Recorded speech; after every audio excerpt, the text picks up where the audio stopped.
श्रीमद्भागवतम स्कंद प्रथम अध्याय 7वां द्रोणपुत्र को दंड। श्लोक संख्या 25 एवं 26। अनुवाद एवं तात्पर्य परम पूजनीय अभय चरणारविंद भक्तिवेदांत स्वामी प्रभुपाद द्वारा।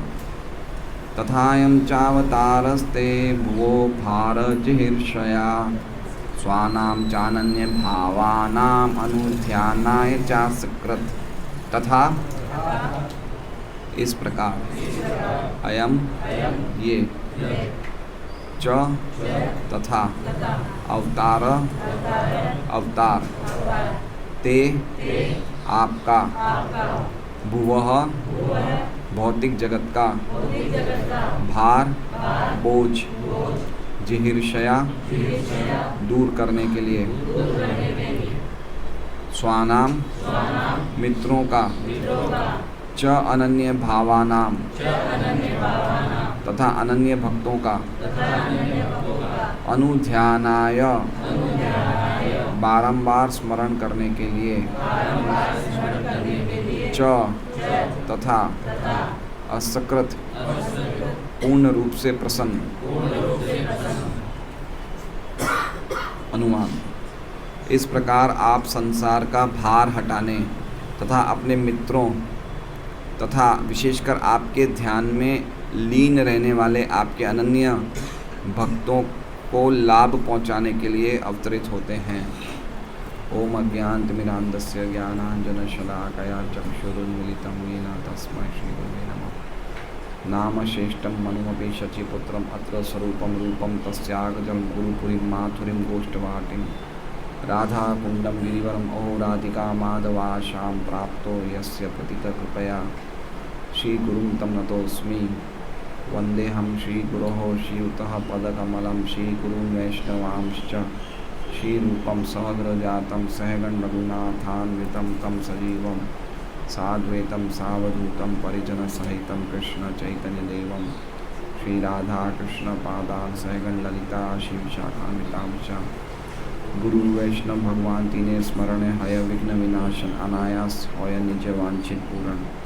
हरे कृष्णा कृष्णा कृष्णा हरे हरे हरे राम राम राम हरे हरे। तो कल हमने देखा कि भगवान स एव जीवलोकस्य माया मोहित चेतस विदस्य स्वेन वीरेण श्रेय धर्मादि लक्षणम। कल का श्लोक के बारे में कोई कुछ बता पाएंगे? कुछ क्या समझे थे कल के श्लोक से?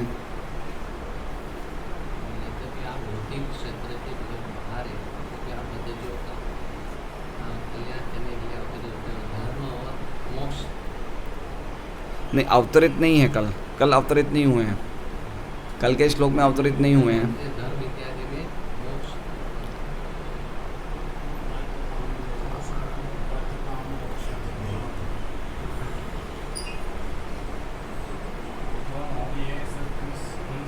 यद्यपि आप स्वयं माया से परे हैं, आप अपनी आध्यात्मिक स्थिति में स्थित रहते हैं, लेकिन फिर भी जो लोग माया से मोहित है ऐसे बद्ध जीवों को आप धर्म आदि लक्षणों से अर्थात धर्म अर्थ काम मोक्ष आदि सिद्धांतों से आप उनका पालन करते हैं। ठीक है, तो ये कल हमने पढ़ा था। मतलब पॉइंट हमारा कहने का ये था कि भगवान अल्टीमेटली अपने धाम में ही रहते हैं, लेकिन हम जो भौतिक जगत रूपी इस जेल में हैं, कैद में हैं, हमारा भी पालन धर्म अर्थ काम मोक्ष के द्वारा भगवान करते हैं। ठीक है, ये हमने कल पढ़ा था। अब आज हम देखते हैं तथायं चावतारस्ते भुवो भारजिहीर्षया। तथा मतलब इस प्रकार। किस प्रकार? जिस प्रकार आप मायाबद्ध जीवों का, माया से मोहित चेतना वाले जीवों का पालन करते हैं, उसी प्रकार। तथा मतलब उसी प्रकार। जिस प्रकार मतलब किस प्रकार था? पिछले वाले श्लोक में हमने सबसे पहला शब्द क्या था? स मतलब आप वो ही रूप में इन लोगों का पालन करते। तो आज भी वही लिखा है तथा मतलब उसी रूप में उसी प्रकार मतलब उसी रूप में अयम अवतार मतलब ये अवतार मतलब आप जो कृष्ण है ना अवतार। देखिए अवतार का अर्थ हमने जैसे समझा था, सभी विष्णु रूप होते हैं, जितनी भी विष्णु मूर्तियां हैं वो सब अवतार है ना, सब अवतार है नहीं। अवतार का अर्थ है जो नीचे आते हैं उन्हें अवतार कहा जाता है, जो अपने धाम में उन्हें अवतार नहीं कहा जाता है। आप समझ रहे बात को? अवतार का अर्थ क्या हो गया कि जो नीचे प्रकट होते हैं वो अवतार हैं। तो तथा मतलब भगवान अपने धाम से नीचे आए हैं, इसलिए अर्जुन कह रहे हैं तथायम चावतारस्ते, तथा यम उसी रूप में, जिस रूप में आप अपने धाम में रहते हैं उसी रूप में आप मायाबद्ध जीवों का पालन करते हैं और उसी रूप में आप अवतरित होते हैं। समझे बात को? पॉइंट ये कहना चाह रहे हैं कि आपका रूप बदलता नहीं है। हमारा रूप जो अभी हमने बद्ध अवस्था में ये शरीर धारण किया है ये हर क्षण बदलता है, ठीक है। लेकिन भगवान उसी रूप में आते हैं। भगवान का ये जो द्विभुज रूप है, जो भगवान का ये मानुषी रूपम है, ये सनातन है। ये कोई भी स्थिति में कभी भी भगवान कहीं भी चले जाएंगे लेकिन वो रूप के साथ ही जाएंगे, वो रूप के बिना नहीं जाएंगे। समझ रहे बात को? पॉइंट बहुत ज़बरदस्त समझने जैसा है कि कृष्ण का रूप कौन से गुणों का बना हुआ है कमलेश जी? सतोगुण, रजोगुण, तमोगुण का। कौन से गुण का बना हुआ है कमलेश जी? सतोगुण का, सच्चिदानंद गुण। समझिए बात को, ये बहुत फिलोसॉफिकल पॉइंट है। अगर हम बोलते हैं भगवान का रूप सतोगुण का बना हुआ है तो नरक जाने से हमें कोई नहीं रोक सकता है। आप समझ रहे हैं बात को? पॉइंट समझिए, भगवान का जो रूप है, भगवान का तनु है, तनु मतलब भगवान का जो शरीर है वो सनातन है, वो ज्ञान से पूर्ण है और वो आनंद से पूर्ण है। वो चित्त शक्ति, वो जो रूप है भगवान का, वो रूप कभी भी बासी नहीं होता है, कभी भी उसमें कोई भी प्रकार का विकार नहीं आता है, कभी भी कोई बीमारी नहीं आती है, और वो हमेशा आनंद देने वाला है। आनंद मतलब भगवान के रूप से, भगवान के अंग से हमेशा हर प्रकार का सुगंध, हर प्रकार का आनंद देने वाला। हम देखते हैं 5वें स्कंद में ऋषभ भगवान का वर्णन है। तो ऋषभ भगवान का जो दिव्य रूप था, तो वो बता रहे हैं कि वो जब बिल्कुल अंतिम परमहंस स्थिति में भी ऋषभ भगवान ऐसे ही नग्न अवस्था में लेटे रहते थे और वहीं पे मल मूत्र त्याग करते थे, लेकिन उनके मल मूत्र में से भी 80 माइल दूर तक सुगंध आती थी। समझे बात को? तो समझना चाहिए, जो इस प्रकार की चर्चा जब हम भगवत तत्व की, विष्णु तत्व की करते हैं तो समझना चाहिए ये जो उनका रूप है वो रूप सनातन है। सनातन ही नहीं है, वो रूप सभी कारणों का कारण भी है, जो हमने 2 श्लोक पहले पढ़ा था। त्वम आद्य पुरुषम साक्षात ईश्वरम प्रकृते परम। आपका रूप खाली ऐसा नहीं कि आपका रूप सनातन है, लेकिन आपके रूप से ही सब कुछ निकल रहा है, ठीक है। भगवान के रूप से ही ब्रह्म ज्योति निकल रही है, ब्रह्म ज्योति से ही पूरा जगत का निर्माण हो रहा है, सभी देवी देवताओं का निर्माण हो रहा है, हमारे जीवों का निर्माण हो रहा है, सभी प्रकार के शरीर, मन, इंद्रियां, बुद्धियां, मिथ्या, अहंकार, हर एक चीज़ के कारण भगवान का रूप है। तो भगवान का शरीर जो है, इसलिए हम भगवान के शरीर की उपासना करते हैं, क्योंकि भगवान और भगवान का शरीर, भगवान तो हो गए आत्मा और भगवान का शरीर। तो भगवान आत्मा, भगवान के अंदर क्या है? जैसे हमारे अंदर परमात्मा है, ऐसे भगवान के अंदर भी परमात्मा है ना। हम लोग 2 हैं, आत्मा और शरीर। तो भगवान कृष्ण के भी शरीर में आत्मा है। कैसे समझना चाहिए? भगवान के अंदर बाहर सब कृष्ण ही है, ओनली कृष्ण, ना आत्मा है ना शरीर है। भगवान अद्वय ज्ञान है। अद्वय मतलब नॉन डुअल, नॉन डुअल मतलब वो 2 चीज़ नहीं है, एक ही है। उसी प्रकार से उनके नाम, उनके रूप, उनके गुण, उनकी लीलाएं कोई भी उनसे अलग नहीं है। वो जिस चीज़ को छू लेते हैं वो एक वही हो जाती है। जैसे वो प्रसाद भोग खाते हैं तो प्रसाद बन जाता है, तो भगवान से प्रसाद अभिन्न हो जाता है। उसमें और भगवान में और प्रसाद में कोई प्रकार की भिन्नता नहीं रह जाती है। ठीक है, तो इसलिए बार बार अर्जुन इसी बात को कह रहे हैं, तथायम। पिछले श्लोक में भी कहा स, मतलब वही रूप में आप मायाबद्ध जीवों का पालन करते हैं धर्म आदि लक्षणों के द्वारा, और वही रूप में तथायम चावतारस्ते, आप अवतरित होते हैं। ठीक है, अवतार का अर्थ ये होता है कि जो इस भौतिक जगत में आते हैं उन्हें अवतार कहा जाता है। जब तक भगवान आध्यात्मिक जगत में, तब तक वो अवतार नहीं हैं। अवतार मतलब जो नीचे आते हैं। ठीक है, तो तथायम चावतारस्ते, उसी प्रकार जिस प्रकार आप उसी रूप में परम सत्य हैं, आदि हैं, ईश्वर प्रकृति के नियमों से परे हैं, और अपनी माया शक्ति को अपनी चित्त शक्ति द्वारा दूर रखते हैं, और हमेशा अपने केवल्य में स्थित रहते हैं, अपने आध्यात्मिक स्वरूप में स्थित रहते हैं। उसी रूप में आप मायाबद्ध जीवों का पालन करते हैं, और उसी रूप में आप अवतरित होते हैं। समझे बात को? कोई डिफरेंस नहीं है।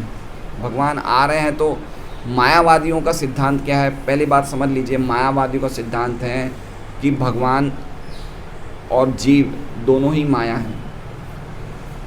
माया मतलब समझ रहे हैं, जो नहीं है। एक्चुअली में उनका पॉइंट ये है कि दरअसल ना तो भगवान है, ना ही हम जीव हैं, हम सब तो एक ही ज्योति हैं। ठीक है, समझ रहे हैं? एक सर्वव्यापी हम लोग सब आत्मा हैं। वो भी आत्मा को तो मानते हैं। देखिए, भगवान बुद्ध आए थे ना, भगवान बुद्ध ने आत्मा को नहीं माना। ठीक है, तो भगवान बुद्ध के सिद्धांतों को निरस्त करने के लिए शंकराचार्य है। बोले खाली भौतिक जड़ तत्व नहीं है, आत्मा भी है। लेकिन शंकराचार्य ने खाली इतना ही कहा कि आत्मा है, दो आत्मा है वो नहीं बताया। लेकिन शंकराचार्य के बाद रामानुजाचार्य, वल्लभाचार्य, निम्बार्काचार्य, जितने बड़े बड़े आचार्य, उन्होंने बोला नहीं, आत्मा दो हैं, एक परमात्मा, एक जीवात्मा। ठीक है, तो उसी तरह से समझना चाहिए। मायावादियों का सिद्धांत है कि एक ही आत्मा है। मायावादी का अर्थ क्या होता है? निर्विशेषवादी या मायावादी का अर्थ समझिए ध्यान से, एक ही आत्मा है, लेकिन जब वो आत्मा माया के द्वारा मोहित हो जाती है तो जीव बन जाते हैं, और जब वो माया से अनावृत हो जाती है, माया के अज्ञान से हट जाता है, तो वही जीव वापस आत्मा बन जाता है। मतलब एक ही परमात्मा, आत्मा ही परमात्मा है। उनका पॉइंट ये है, दोनों में कोई फर्क नहीं है। अभी माया से मोहित होने के कारण जीव आत्मा बना हुआ है, लेकिन जैसे ही माया के आवरण से हट जाएगा वो परमात्मा हो जाएगा।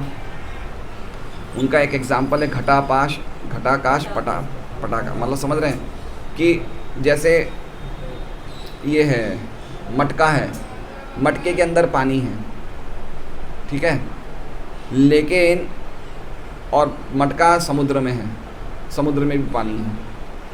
तो मटके की जो अंदर का पानी और समुद्र के पानी में क्या आवरण है? मिट्टी के दीवार का। जैसे ये मिट्टी की दीवार टूट जाएगी, वो पानी इससे पानी एक हो जाएगा। तो वो कह रहे हैं कि अंततः एक ही चीज़ है। इसलिए भक्ति इसलिए करना चाहिए कि हमें ज्ञान प्राप्त हो जाए, या हमें इस ज्ञान का साक्षात्कार हो जाए कि हम भगवान हैं या हम एक ही हैं। इसलिए ज्ञान प्राप्त करने के लिए भक्ति करनी चाहिए। इसलिए वो लोग भी हो सकता है हरे कृष्ण बोलते हों, वो लोग भी पूजा करते हों, भक्ति करते हों, लेकिन उनका उद्देश्य क्या है कि वो सर्वव्यापी जो ब्रह्म ज्योति है उससे हम एक हो जाएं। जैसे एक नौकर का उद्देश्य क्या है कि इस मालिक को मार के मैं मालिक बन जाऊं। आप समझ रहे बात को? तो इस प्रकार से जो ये मायावाद सिद्धांत है, इसलिए चैतन्य महाप्रभु ने कहा कि मायावाद भाष्य सुनीले हय सर्वनाश। जो हम मायावाद की सिद्धांत सुनेंगे, चाहे हम कितनी अच्छी भक्ति की स्थिति में क्यों ना हो, लेकिन हम ऐसे किताबें पढ़ेंगे, ऐसे ग्रंथ पढ़ेंगे जो पर्टिकुलरली शंकराचार्य ने वेदांत पे शारीरिक भाष्य लिखा है। वेदांत सूत्र, अल्टीमेटली वेदांत सूत्र में सभी प्रकार का ज्ञान है।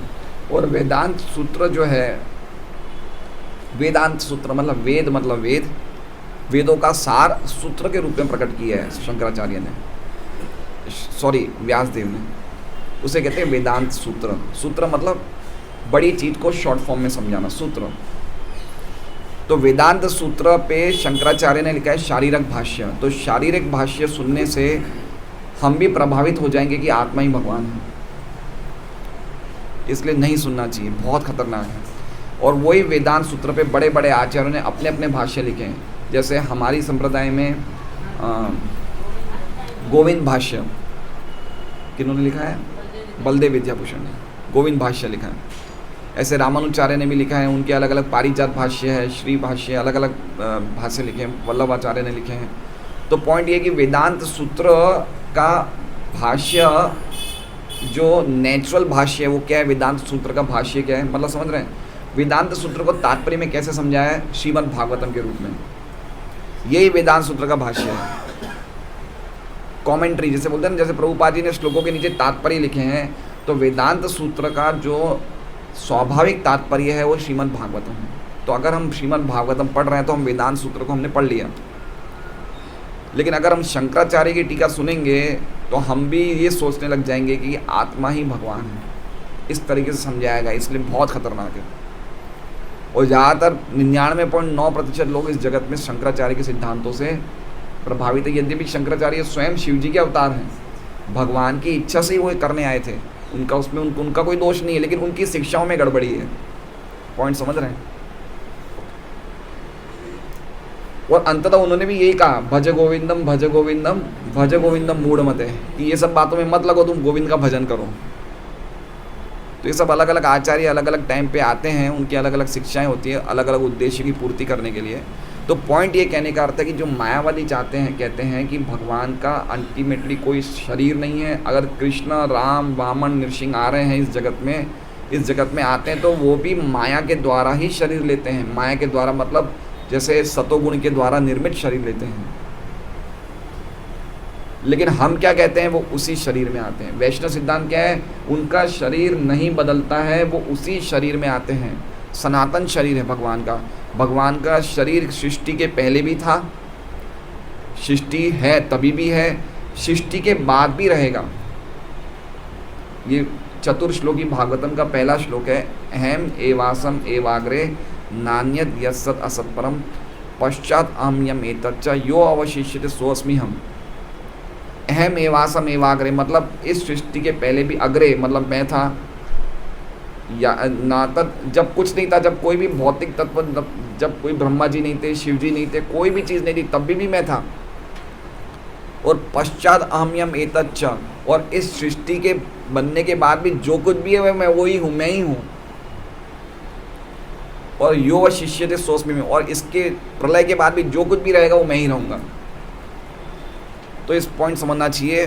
तथा यम चावतारस्ते, तो इसी प्रकार आप ये अवतरित हुए हैं। क्यों अवतरित हुए हैं? भुवो भार जिहीर्षया। भुवो मतलब धरती लोक का जो भार है, भौतिक जगत का जो भार है, भार मतलब बोझ है। बोझ मतलब कैसा बोझ है? जो अधर्म का बोझ है। इसलिए गीता जी में भगवान कह रहे हैं यदा यदा ही धर्मस्य। तो जो लोग आसुरिक कार्य कर रहे हैं, जो धर्म के विपरीत कार्य कर रहे हैं, उनको ख़त्म करने के लिए, उनका विनाश करने के लिए आप आते हैं। ऐसा अर्जुन बता रहे हैं कि आप आ रहे हैं, अवतरित हो रहे हैं भुवो भार झीर्षया। भुवो मतलब इस भौतिक जगत के भार को, जो अधर्म के भार को हटाने के लिए आप आ रहे हैं, दूर करने के लिए आ रहे हैं। ठीक है, एक तो ये आपका उद्देश्य है। दूसरा उद्देश्य क्या है? स्वानाम चानन्य भावानाम। स्वानाम मतलब आपके संबंधी, आपके जाति के लोग। ठीक है, च मतलब और, अनन्य भावानाम जो आपके अलावा और किसी का भजन करते ही नहीं हैं। अनन्य बिना अन्य, अन्य अ मतलब बिना अनन्य मतलब आपके अलावा वो कोई देवी देवताओं के पास नहीं जाते, चाहे कुछ भी होगा, मारे भी राखे भी, जो इच्छा त्वार तुआ प्रति मोरा प्रति तुआ अधिकार। मतलब क्या? हाँ, तो पॉइंट ये है कि भगवान के चरणों को छोड़ के कहीं नहीं जाते, उसको कहते हैं अनन्य भक्ति। तो जो आपके जाति के लोग हैं, स्वानाम च अनन्य भावानाम, वो क्या करते हैं? अनन्य भाव वाले भक्त क्या करते हैं? अनुध्यानाय। अनुध्यानाय मतलब आपके ध्यान में लगे रहते हैं। चा सकृत मतलब हमेशा, सकृत मतलब एक बार, चा सकृत मतलब बारंबार। तो ये श्लोक का अर्थ क्या हो गया कि इसी अवतार में, इसी रूप में आप अवतरित होते हैं भौतिक जगत के भार को हटाने के लिए, ठीक है। और साथ में आपके जाति के जो लोग हैं या फिर आपके जो शुद्ध भक्त हैं जिनको आपके अलावा और कुछ नहीं जानते, और ऐसे भक्त जो सदैव आपका ध्यान करते हैं, बारंबार उनको प्रसन्न करने के लिए आप अवतरित होते हैं। समझ गए आप बात को? सिंपल वर्ड है, मीनिंग।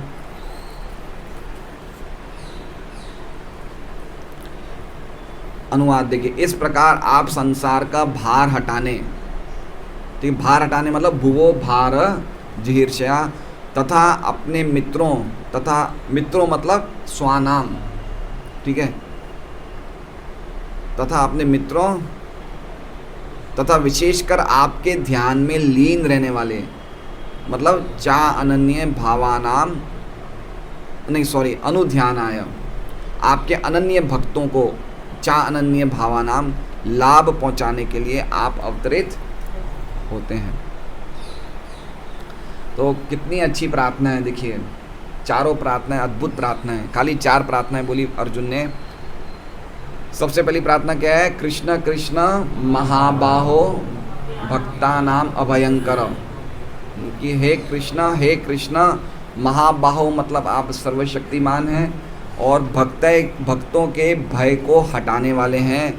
भय मतलब जो उनके हृदय में भय है उसको हटाने वाले हैं। कृष्ण कृष्ण बोल रहे हैं 2 बार, इसलिए बोलेंगे कृष्ण का सत्व, कृष्ण की सत्ता पूर्ण आनंदमय है। तो अगर हम हरे कृष्ण कृष्ण कृष्ण हरे हरे, हरे राम राम राम हरे हरे, इस प्रार्थना से भगवान को, ये भी प्रार्थना है, इस प्रार्थना से जब हम भगवान को संबोधित करते हैं, और कैसे करेंगे? बारंबार संबोधित करेंगे तो हमारे भी हृदय में अभयता आ जाएगी, ठीक है। अभयता लाना असंभव नहीं है, मुश्किल भी नहीं है, खाली हमारी दृढ़ता चाहिए। खाली अगर हम 4 नियमों का पालन करें और 16 माला का अच्छी तरह जाप करें। हम लोग क्या गड़बड़ कर रहे हैं, हम लोग ढंग से जाप नहीं करते हैं। कभी कभी तो हमारी 16 माला हो जाती है और हम ढंग से एक नाम भी नहीं सुन पाते हैं। होता है ऐसा? हो रहा है ऐसा?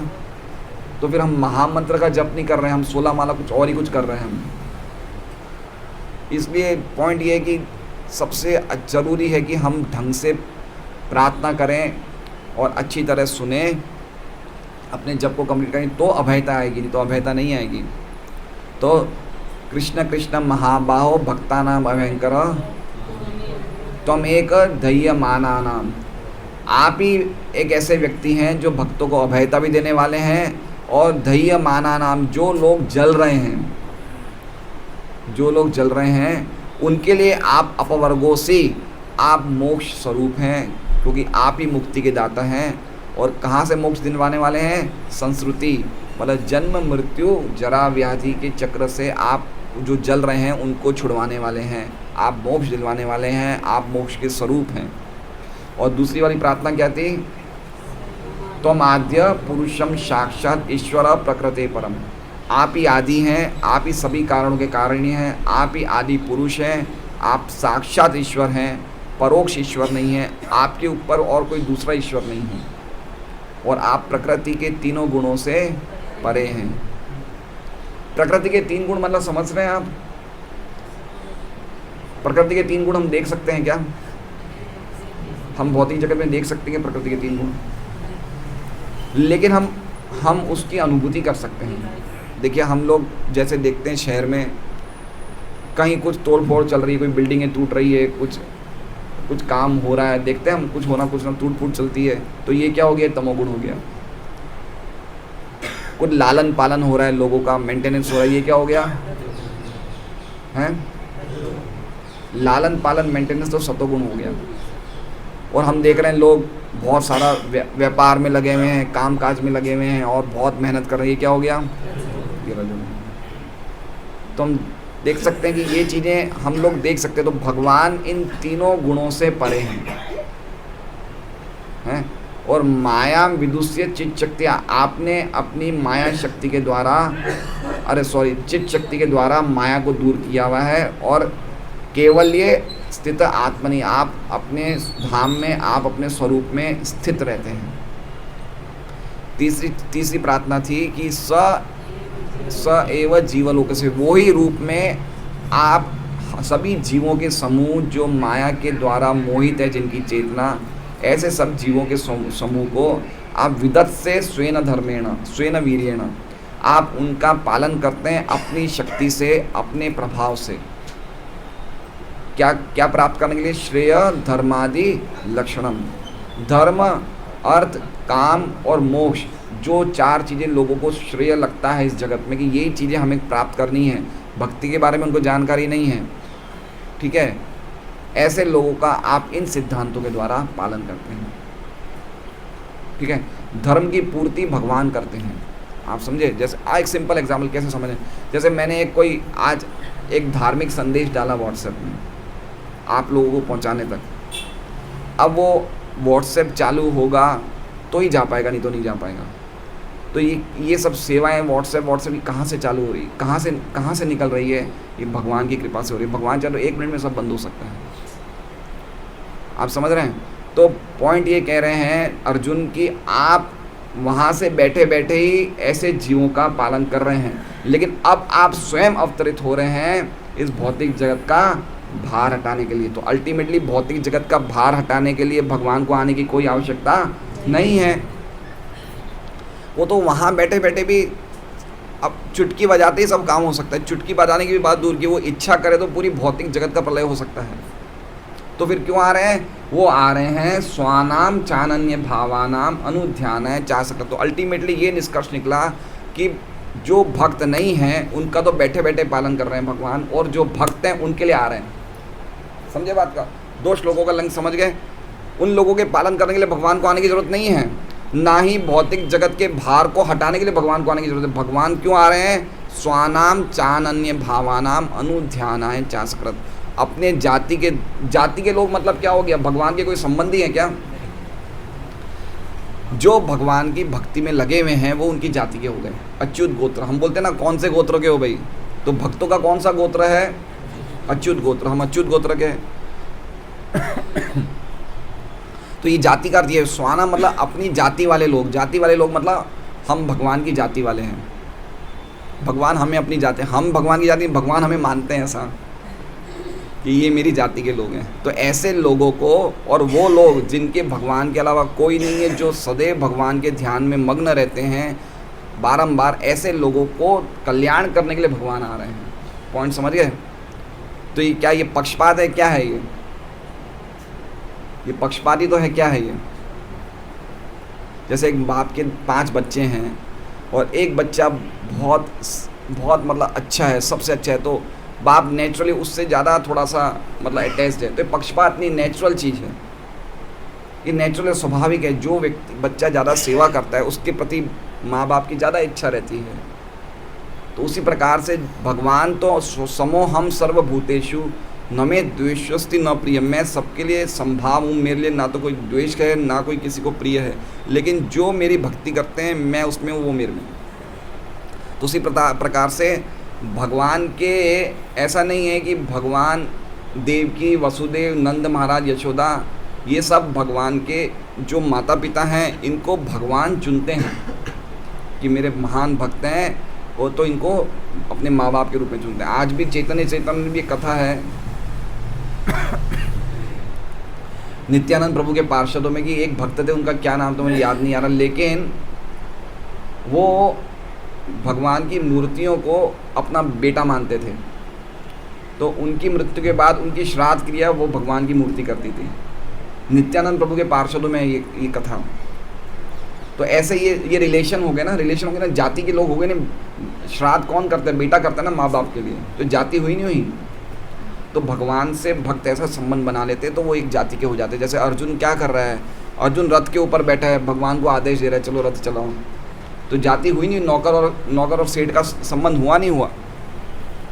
तो ऐसे जो शुद्ध भक्त हैं उनको प्रसन्न करने के लिए, उनको आनंद देने के लिए मैं अवतरित होता हूँ। पॉइंट समझ गया? विश्वनाथ चक्रवर्ती ठाकुर ने सिंपल सी बात लिखी है इस तरह से ये एक श्लोक खाली एक ही लाइन में रहे, इस तरह से आपने माया को पूरी तरह से निरस्त करके आप अपने आध्यात्मिक रूप तथा में इस जगत में प्रकट होते हैं। अयम अवतार, तो उन्होंने खाली विश्वनाथ चक्रवर्ती ठाकुर ने खाली पहले की एक लाइन के बारे में बताया है, तथायम चावतारस्ते, आप उसी रूप में इस जगत में आते हैं, अवतार लेते हैं। और श्रीधर स्वामी थोड़ा अलग बता रहे हैं, वो कह रहे हैं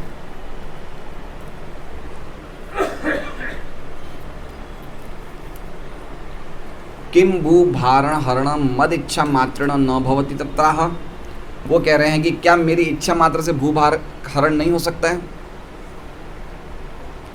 किम भूभारण हरण, किम भूभार हरणम मद इच्छा मात्रेति न भवति, क्या मेरी इच्छा से भूभार हरण नहीं हो सकता है?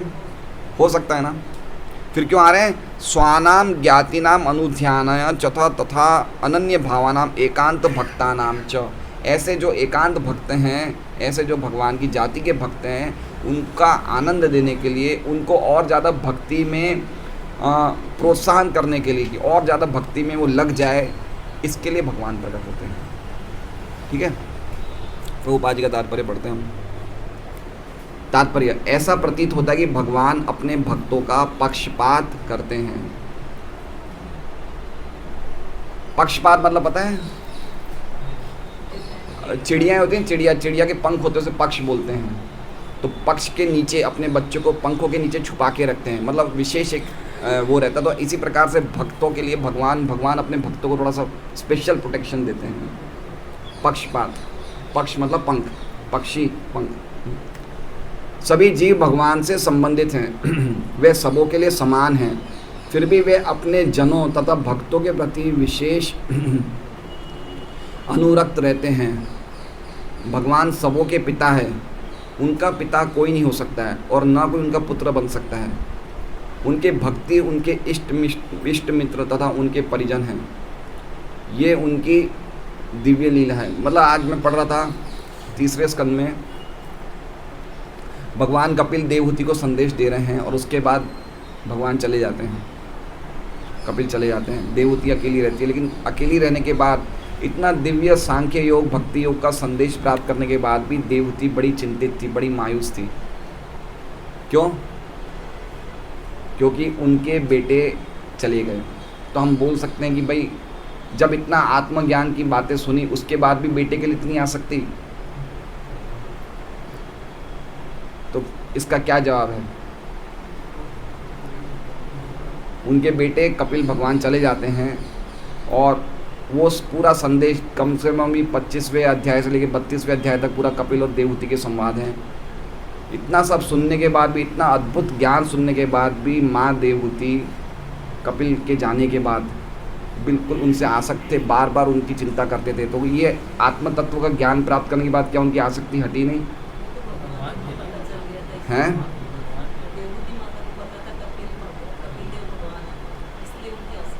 हाँ, वो एक सामान्य भौतिक पुत्र नहीं थे, वो साक्षात भगवान थे। तो भगवान से पुत्र रूप में आसक्ति होने में कोई दिक्कत नहीं, वो तो हमारी और ज़्यादा शुद्धिकरण करता है। आप समझ रहे बात को? हाँ, तो अगर हम भगवान से अपने संबंध को बना लें और भगवान से अपना अटैचमेंट बढ़ाएं तो बहुत अच्छा है। आप समझ रहे बात को? तो इस तरह से हमें समझना चाहिए कि उनके भक्त ही उनके इष्ट मित्र तथा उनके परिजन हैं। ये उनकी दिव्य लीला है। इसका संसारी संबंधों, पितृत्व या अन्य किसी से कोई प्रयोजन नहीं होता है, जैसा कि ऊपर कहा गया है। मतलब आप समझिए कि भगवान के भक्तों में एक विशेष संबंध है। देखिए, एक सिंपल सी बात समझ लीजिए, हम प्रहलाद महाराज की कथा देखते हैं।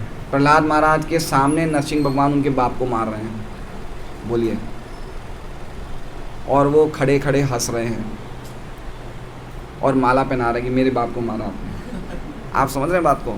तो भगवान और भक्तों में एक ऐसा विशेष संबंध हो जाता है कि जो भौतिक जगत के संबंध हैं उनसे वो ऊपर आ जाते हैं। वो शुद्ध भक्त उनको मतलब ऐसा नहीं है कि उनके पिता के प्रति निष्ठुर थे, नहीं, उन्होंने अपने पिता के लिए उद्धार मांगा भगवान से।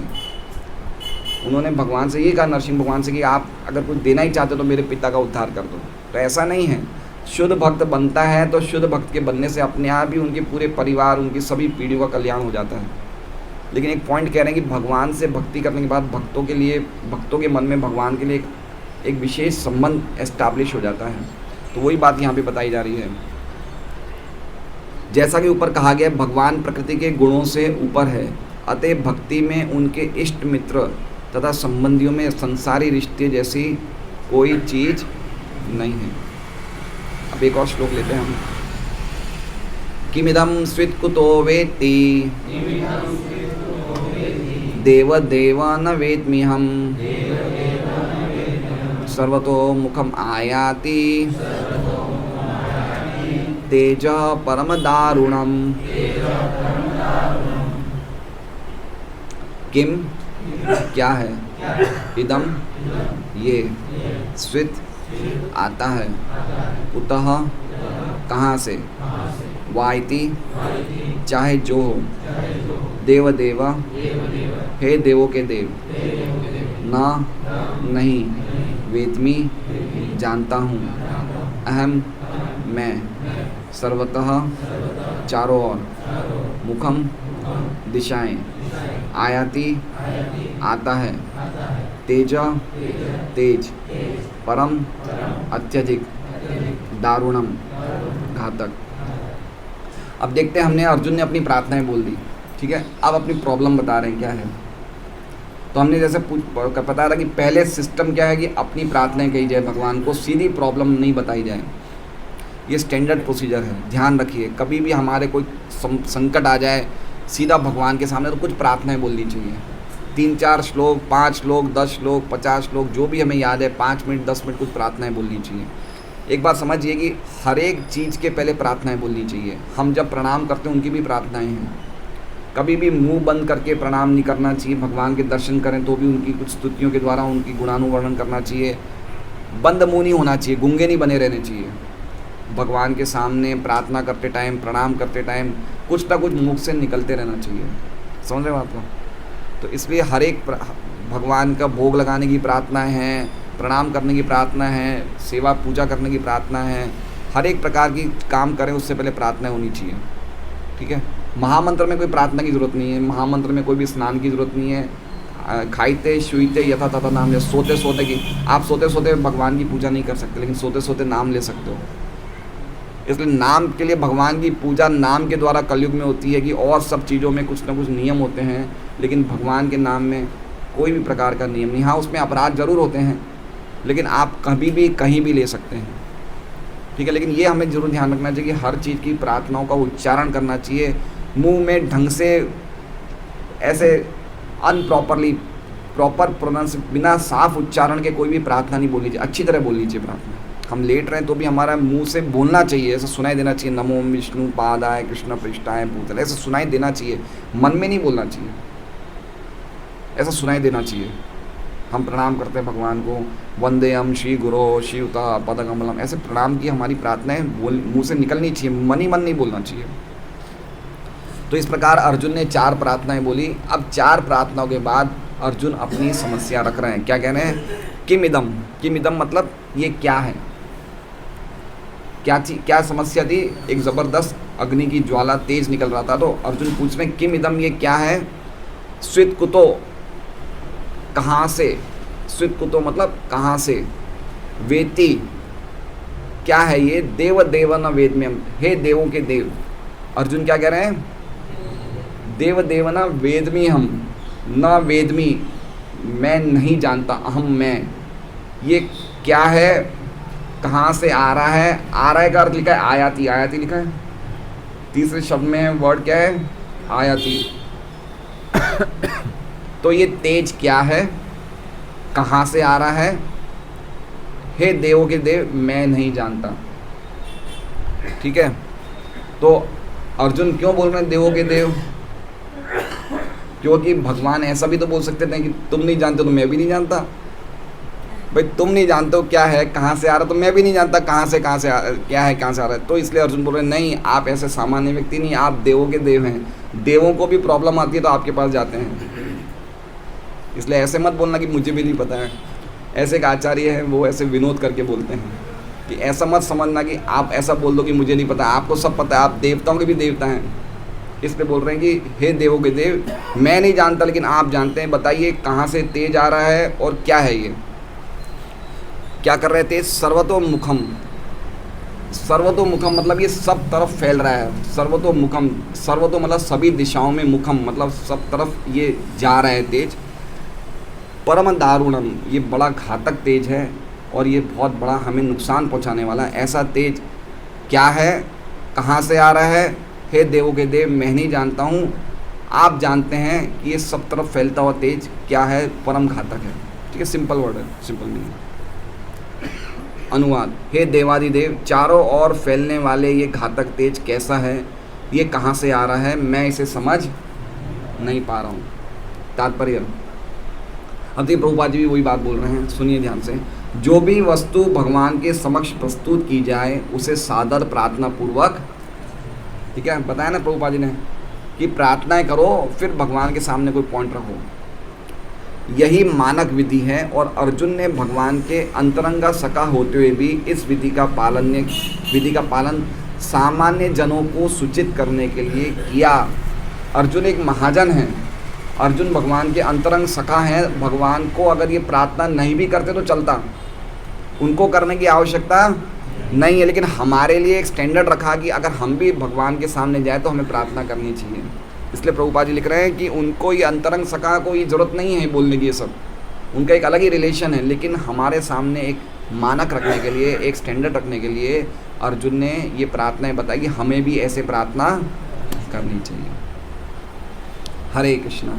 श्रीमद् भागवतम की जय। वांछा कल्पतरुभ्यश्च कृपा सिंधुभ्येव च पतितानां पावनेभ्यो। तो 4 प्रार्थनाएं आपको आशा करता हूँ कुछ ना कुछ समझ में आई होगी। हो सके तो हमें पढ़ना चाहिए, बार बार पढ़ना चाहिए। बहुत ही समझने जैसी प्रार्थना है। पॉइंट एक समझना चाहिए कि भगवान का रूप सनातन है, भगवान का रूप कभी नहीं बदलता। हमारा रूप भी सनातन है दास के रूप में, लेकिन हम चूँकि माया से मोहित है इसलिए हम अलग अलग रूप ले रहे हैं। लेकिन भगवान माया को दूर रखे में, माया के द्वारा उनका रूप कभी भी चेंज नहीं होता है।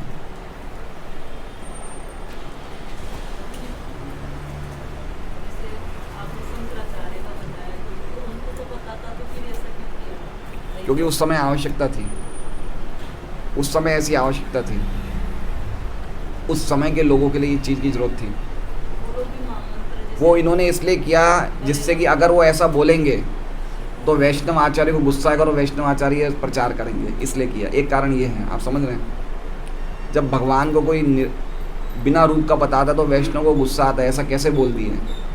तो वो जब बोले उसके बाद बड़े बड़े आचार्य आए, मध्वाचार्य है, रामानुजाचार्य है, निम्बार्काचार्य है, अगर वो नहीं बोलते तो कैसे आते हैं। तो एक कारण ये भी है उनका प्रचार करने का कि इसके बाद प्रचार वैष्णव आचार्य करेंगे। तो ऐसे सिस्टम होता है।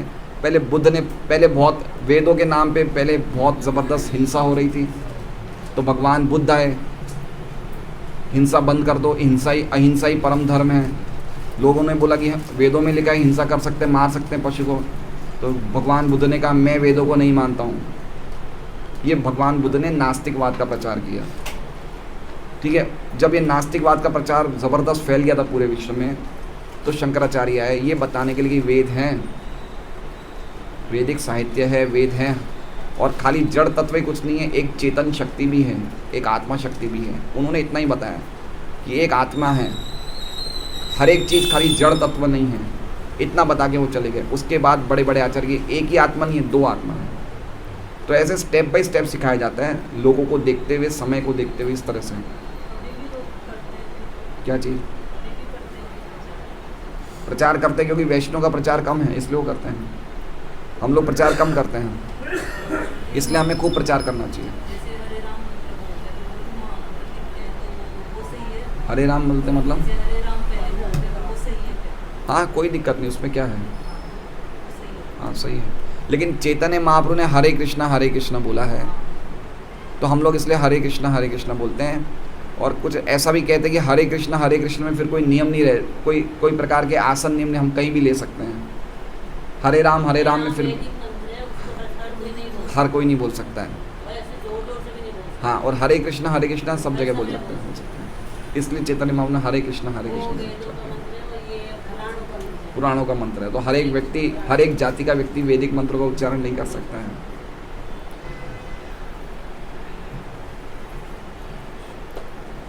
हरे कृष्णा हैं। महादेव उनको भी कहा जाता है, देवताओं के देवता हैं महादेव हैं, लेकिन उनके भी देवता भगवान हैं। शिव जी की एक विशेष स्थिति है। शिव जी सामान्य देव नहीं है। देवता तो जीव तत्व है, हम भी देवता बन सकते हैं, लेकिन हम शिव जी नहीं बन सकते हैं। हम इंद्र बन सकते हैं, ब्रह्मा बन सकते हैं अपने पुण्यों के द्वारा, और वर्णाश्रम धर्म के अनुसार स्ट्रिक्टली फॉलो करते तो हम इंद्र बन सकते हैं, ब्रह्मा बन सकते हैं, लेकिन शिव नहीं बन सकते। इसलिए शिव जी ना तो विष्णु तत्व है ना जीव तत्व है। वो स्वयं साक्षात विष्णु तत्व भी नहीं है ना जीव तत्व है। वो शिव तत्व, उनकी एक अलग कैटेगरी है। वो भगवान का एक रूप है जो इस भौतिक जगत में, भौतिक जगत का मतलब वो कर रहे हैं, पूरा कार्य कर रहे हैं। भगवान का एक रूप है, क्योंकि भगवान विष्णु रूप में तमोगुण का संग नहीं करते हैं, तो शिव रूप में तमोगुण का संग करते हैं। इसलिए भगवान का वो रूप जो प्रकृति के 3 गुणों से मिक्स हो जाता है, वो शिव रूप है। महादेव बोल सकते हैं, लेकिन हम लोग वैष्णव लोग तो भगवान कृष्ण को ही महादेव मानते हैं। वैष्णवानाम यथा शंभु, हम शिव जी को परम वैष्णव मानते हैं। पूरे भागवत में शिव जी का प्रस्तुतिकरण एक परम वैष्णव के रूप में हुआ है। शिव जी ब्रह्मा जी से हैं, भगवान वराह ब्रह्मा जी की नाक से आए हैं, तो इसका मतलब क्या हुआ? भगवान तो प्रकट होते तो कोई ना कोई तरीके से प्रकट होते, तो इसका मतलब वो थोड़ी वही चीज़ उनके सोर्स है, वो सोर्स ही उनके पिता है, ऐसा तो है नहीं। तो शिव जी ब्रह्मा जी से आए, वो रुद्र आए हैं, लेकिन जो साक्षात शिव हैं वो तो ब्रह्मा जी से नहीं आए हैं, वो ब्रह्मा जी से भी ऊपर हैं। शिव तत्व बहुत जटिल है। दुर्गापति शिव सामान्य समझने जैसा नहीं है।